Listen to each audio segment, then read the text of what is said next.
Hello there and welcome again to the World of Wonders. Thank you so much for joining us as we drive across Scotland. We have so much content. I hope you've watched all other videos, and this is our part 2 video visiting Stirling Castle. I hope you watched part 1 video, as this will just be a continuation of the previous video. Kindly show us your support by liking, sharing, subscribing, and leaving a comment below. Tell us, where do you want us to visit next?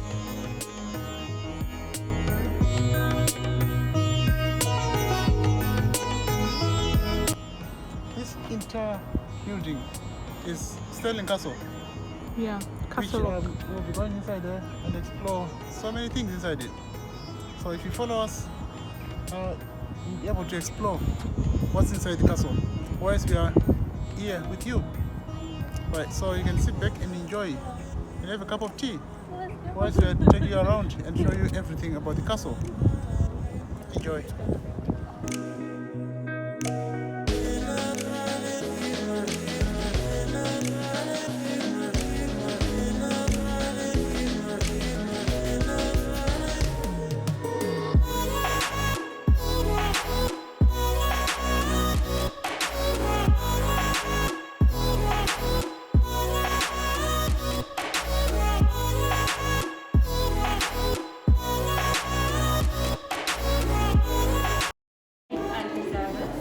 I'm a lady in waiting to the court of Her Grace, Madam Well, it was my order when you came to meet other lords ladies. It depends on what level of society you're in. Obviously, you're very grand and elegant people, so we would normally use courtesy and bow, but as a mark of respect to each other.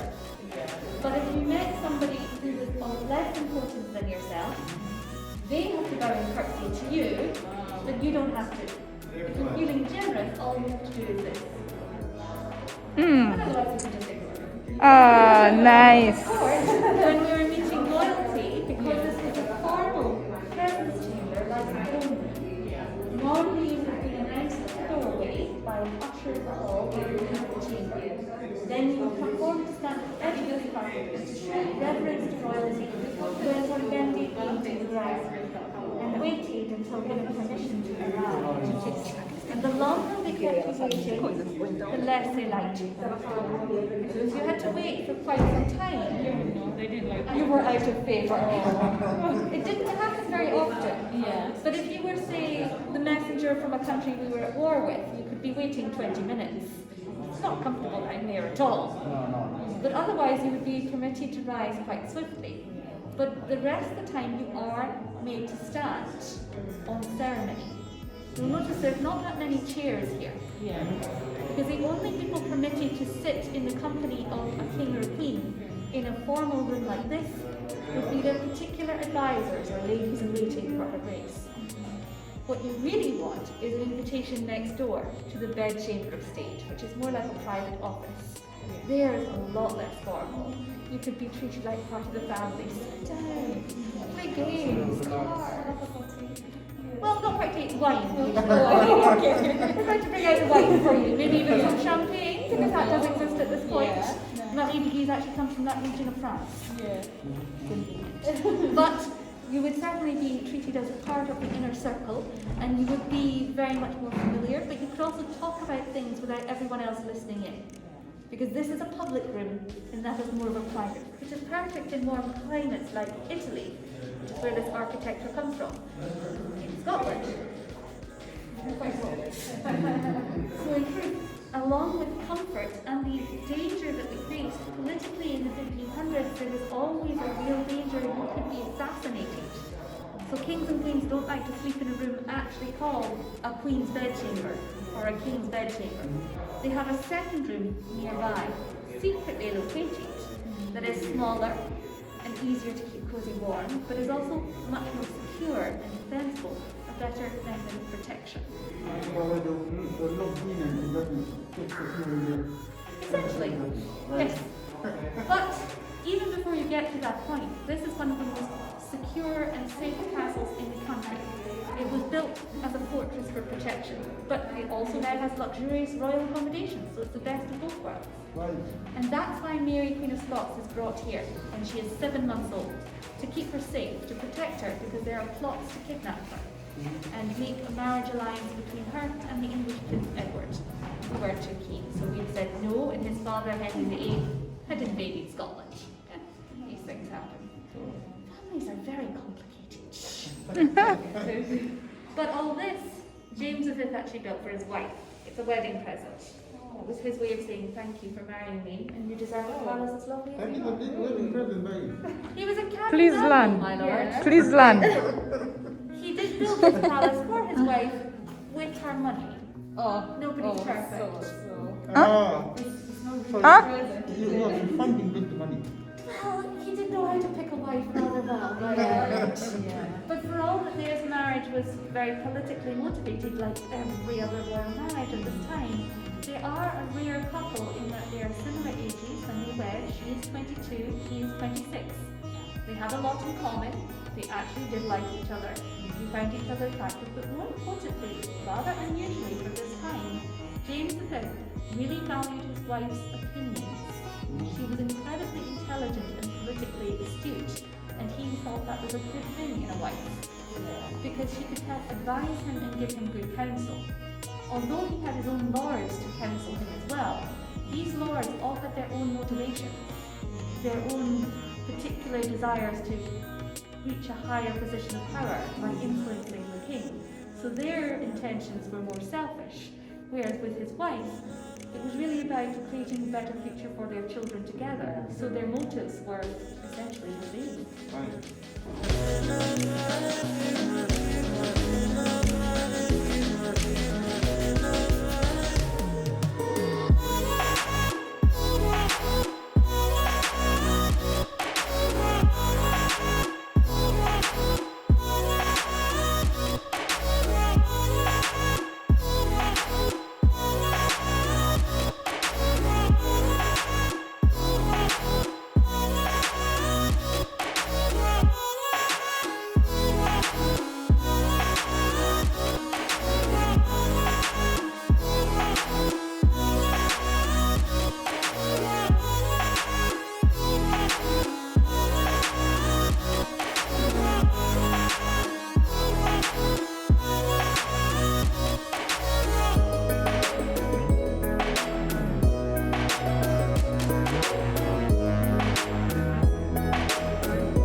When it's snowing, and maybe the king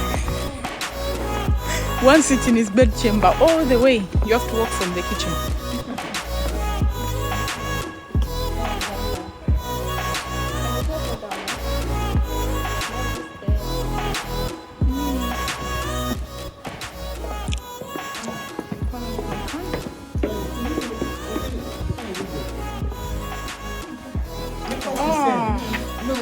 out.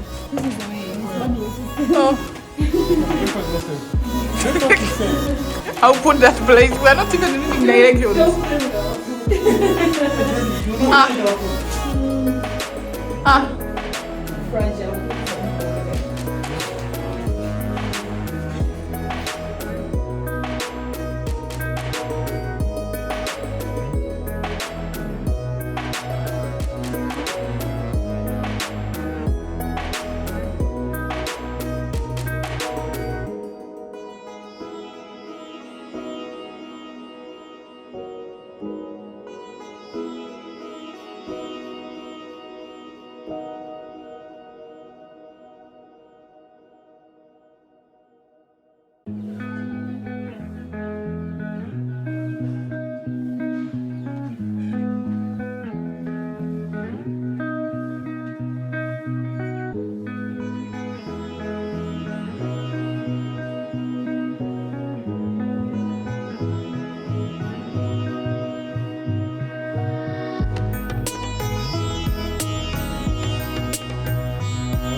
It's a nice passage.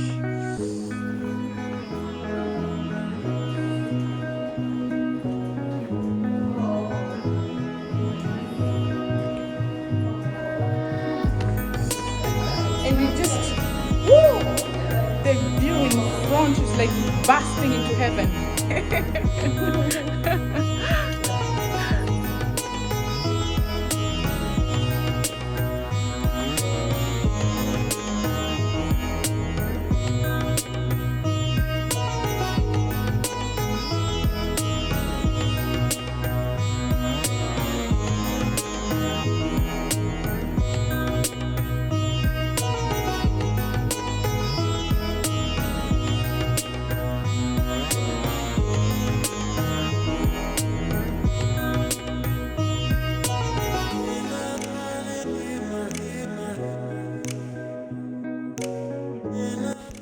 Stay tuned for our next video. Do not forget to hit the subscribe button and put a reminder so you won't miss any video.